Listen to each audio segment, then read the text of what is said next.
The Sony A1. This camera is supposed to be the cream of the crop.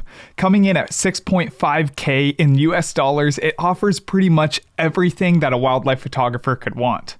At least that's what we've been told. I've been a Panasonic user for quite a while, and I've been seriously debating switching over to Sony in the recent months. So in this video, I'll be talking about my experience with the Sony A1 over the past few weeks testing it out, what I liked about it, and didn't like about it so much, as well as if I'll be purchasing it myself. The Sony A1 has some pretty insane specs on the image quality side, with its 50 megapixel dual native ISO that delivers some extremely high quality imagery. I've been thoroughly pleased with how good Sony's color accuracy has gotten in recent years as well. In the past, I used to hate their color science, and it was literally the #1 reason I hated using Sony cameras. But now it's become some of the best, and I love how natural it looks and how easy it is to color grade. Beyond IQ, it also comes with a 30 frame per second mechanical shutter, which is absolutely unreal and allows you to capture any sliver of a moment of a bird in flight or other action shots. This definitely has to be the most unique feature to a camera body I've used in wildlife photography, as it showed itself off truly in my newest wildlife photography adventure coming this Saturday on my main channel. Something I'm not a big fan of, however, on the Sony cameras is the ergonomics of them all. The Sony A1 is no exception, and I feel as if there's no place to rest my pinky finger when shooting, and my thumb finds it difficult to find a place naturally as well.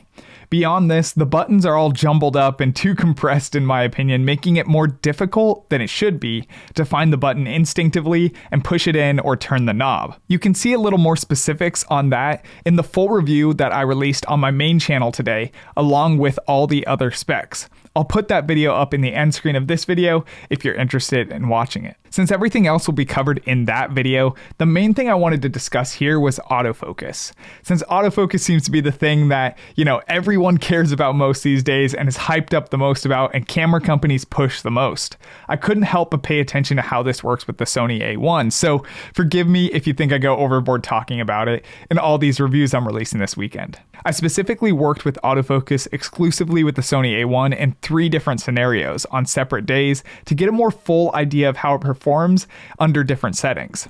Sony has been hyped up a lot as the best wildlife autofocus for quite a while now, and I have to say I was simultaneously amazed and a little underwhelmed with my experience of it.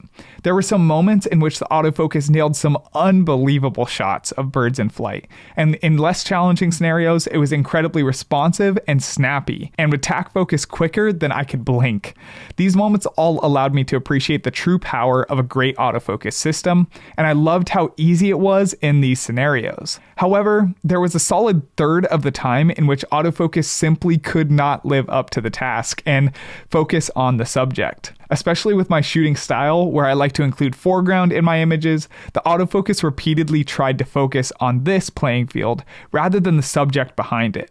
So while autofocus was great when it worked, when it didn't work, it was a pain in the butt and made me just wish I was manual focusing instead. When we get into autofocus in video modes now, we really start to lose progress with the Sony A1, however. In video, they don't have animal detection autofocus, which makes autofocus in video recording very jumpy and inaccurate half the time. And for me, it was definitely not as reliable as I'd like it to be. I missed many more shots than I would like, and if I had been in manual focus during those times, I would have undoubtedly nailed these shots. I think one of the things that I find myself often most shocked by, as someone who started in the videography world outside of wildlife films that transitioned into wildlife photography, is that most wildlife photographers don't learn the skills of applying manual focus to their work. While manual focusing is extremely more difficult to master and isn't always quick enough to tack focus in time for certain shots, I find that I still prefer using it in many scenarios as opposed to autofocus, especially when recording video. I sometimes get comments from people saying it's impossible to manual focus with wildlife photography, and they are outraged that I would even suggest it. But nonetheless, here I am, and if you follow my work, you'll see that over 97% of my shots displayed are taken using manual focus. So rather than being immediately harsh on the A1, I'd recommend learning some of the manual focusing skills to pick up the slack that it provides.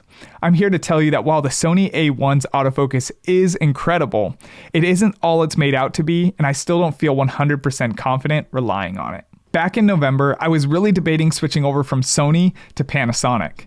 For me, Panasonic offers all the things that I love and need with the exception of a good autofocus system, and currently the lack of 4K 120p. However, after getting my hands on the autofocus personally, I found that it was still too unreliable for video, which really is where I was hoping it would succeed.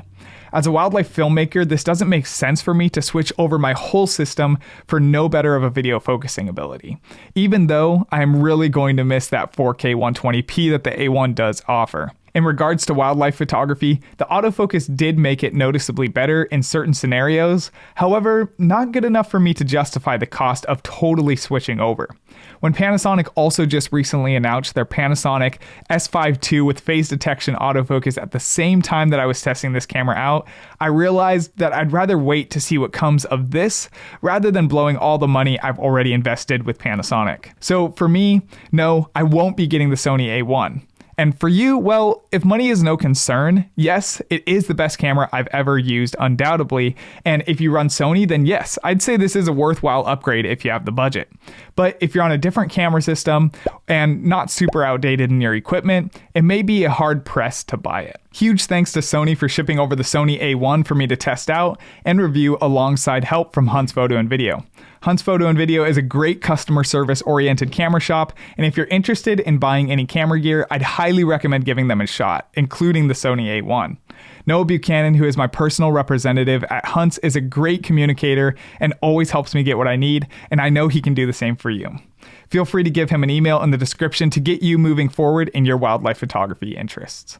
Thanks you guys for watching. I hope this gave you a little insight into the Sony A1 and best-in-class autofocusing systems in wildlife photography. If you want to see my in-detail review on the Sony A1 released on my main channel today, check out this video here in the end screen. And I'll see you guys next time.